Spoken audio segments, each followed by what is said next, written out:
Bonjour à toi, cher spectateur. Une équipe de rêve ou Next Goal Wins de Taika Waititi. On l'aura presque oublié celui-là. Je veux dire, cette semaine, il y a plein de sorties. Tout le monde a oublié qu'il y avait le nouveau film de Taika Waititi qui débarquait avec Michael Fassbender sur l'équipe la plus nulle de l'océan Pacifique. Et ben j'étais très content de découvrir qu'il était sorti et j'avais qu'une envie, c'était d'aller le voir parce que le pitch, je le trouvais très accrocheur et qu'on aime ou qu'on n'aime pas, j'aime bien l'univers, moi perso, de Taika Waititi. Le résumé pour faire simple, l'équipe de football des Samoa américaines est nulle. Mais quand je dis nul, c'est qu'ils n'ont jamais gagné un match et qu'ils détiennent un record, 31 buts encaissés dans un seul d'entre eux. Lorsque Thomas Rongen se voit imposer la tâche de les entraîner, forcément les bras lui en tombent. Bon, autant vous le placer tout de suite. Si vous n'aimez pas la manière avec laquelle le comique de Taika Waititi est amené dans ses films, une équipe de rêve n'est pas fait pour vous. Si vous appréciez le décalage et l'humour parfois un petit peu loufoque et bizarre du réalisateur néo-zélandais, vous allez aimer Une équipe de rêve. Je dirais pas que c'est son film le plus créatif dans son genre, loin de là, je préfère largement un film comme Jojo Rabbit que je trouve être extrêmement ludique et extrêmement entraînant. Personnellement, je fais partie de ceux qui défendront Thor Love and Thunder parce que le décalage de Taika Waititi et la manière avec laquelle il a exécuté le personnage et il a cherché à le décaler de son univers de base, moi ça m'a beaucoup amusé. Après, encore une fois, je peux comprendre qu'on n'aime pas. Mais en tout cas, ici, on retrouve cet esprit-là, on retrouve cet humour, cette générosité avec les personnages, cette envie de nous embarquer dans un univers où on a l'impression de connaître tous ces protagonistes par cœur et de tout doucement voir le réalisateur les déconstruire et se jouer un petit peu d'eux pour pousser la comédie dans un retranchement qui est assez ludique et assez entraînant. Mais encore une fois, c'est bon de le rappeler, c'est pas avec ce film que Taika Waititi va inventer le feu ou va réussir une bonne touche et une exécution de frappe.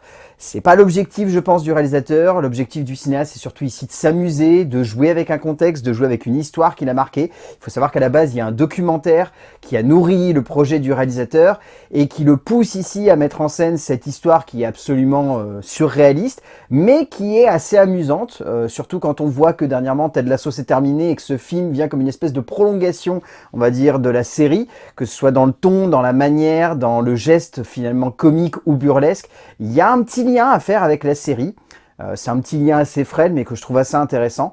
Mais en tout cas, c'est bien. C'est pas renversant, mais c'est bien. Un auteur qui a un style atypique peut se permettre beaucoup de choses, mais parfois peut également aller un peu trop loin dans une certaine caricature du cinéma qui donne lieu à des œuvres sympathiques, mais qui peuvent rapidement lasser le public ou même pire, lasser une industrie. Taika Waititi est un cinéaste qui a son univers, un univers tellement loufoque qu'il ne plaît pas à tout le monde, tellement qu'il a voulu raconter une histoire assez folle, aussi folle que son univers d'ailleurs, le temps d'un métrage burlesque et un poil poussif dans sa manière d'amener la comédie, mais qui donne lieu tout de même à un moment de cinéma entraînant, attachant, prenant, et s'il n'est pas renversant, assez divertissant tout de même.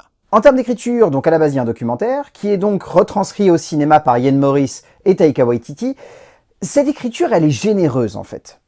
S'il y a plein de points sur lesquels je pourrais revenir et je pourrais amener mon petit grain de sel en ayant l'impression que finalement la narration est assez frêle, se tient un peu de choses, va chercher des codes, des gestes, des manières, des archétypes, des stéréotypes, des retournements de situation qu'on connaît par cœur et qu'on a déjà vu par le passé, je trouve en fait que c'est dans ces petits détails que ce scénario est plutôt bien construit. S'il ne fonctionne pas vraiment en tant que film novateur dans le genre du long-métrage sportif ou de la structure dramatique du personnage poussé dans un endroit qu'il n'apprécie pas et où il va apprécier tout le monde, c'est dans la manière de construire et d'acheminer le parcours de chaque protagoniste que le réalisateur arrive à être plutôt créatif. Donc s'il n'est pas, on va dire, surprenant dans ses choix, notamment autour du personnage de Thomas, où je vois qu'on voit les ficelles assez vite du personnage, notamment au travers des appels, que je ne vous spoilerai pas, mais alors là, j'avoue que dès le moment où ça s'est lancé, j'ai tout de suite vu la structure dramatique se dérouler devant moi et je me suis dit, ça va pas être très intéressant de ce point de vue-là.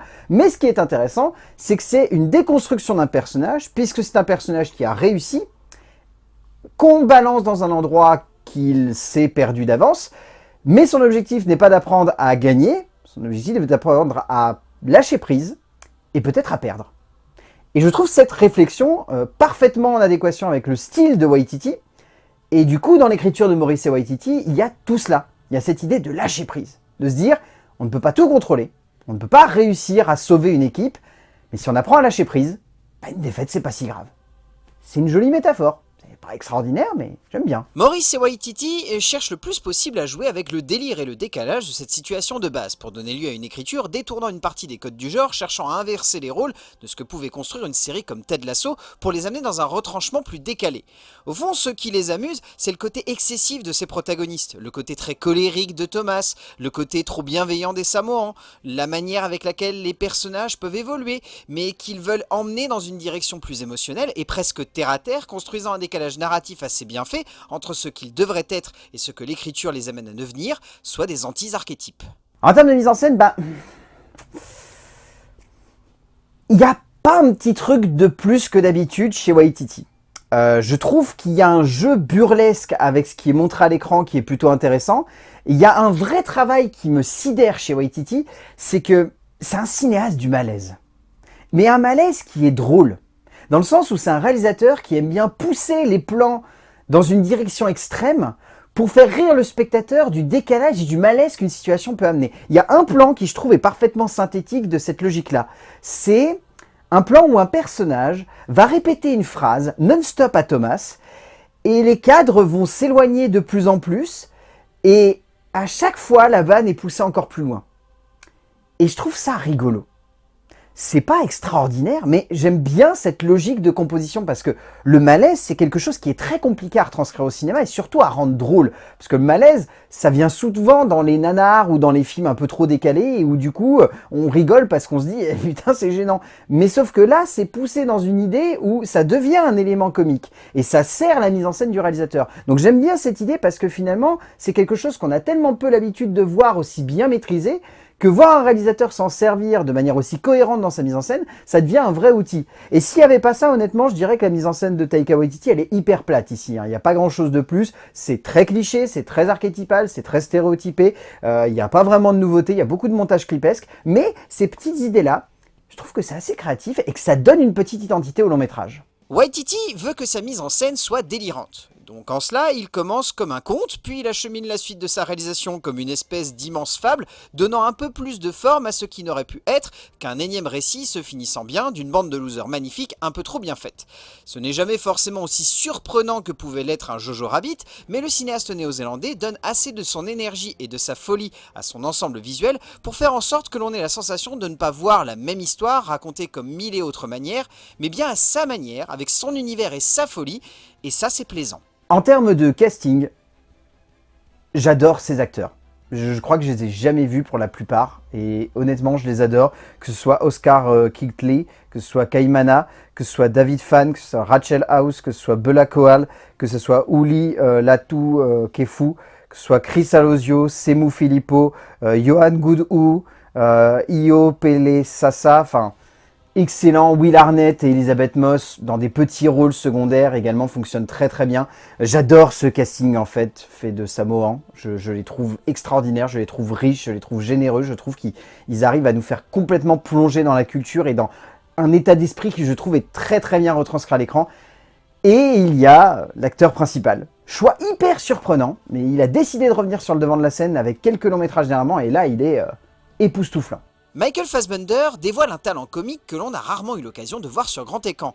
L'acteur s'emparant avec un certain décalage du charisme d'un personnage bien à l'anglaise et bien sportif comme il faut. Au bout du compte, une équipe de rêve, ou Next Goal Wins, c'est pas un film qui va plus que ça vous faire adhérer à l'univers de Waititi si vous avez décrété que c'était pas fait pour vous. Par contre, je trouve que c'est un film qui démontre une nouvelle fois que c'est un cinéaste qui a vraiment sa petite patte et son petit univers. Alors, il est fantasque, il est loufoque, il est excentrique, à l'image du personnage qu'il campe dans le film, mais ça me plaît.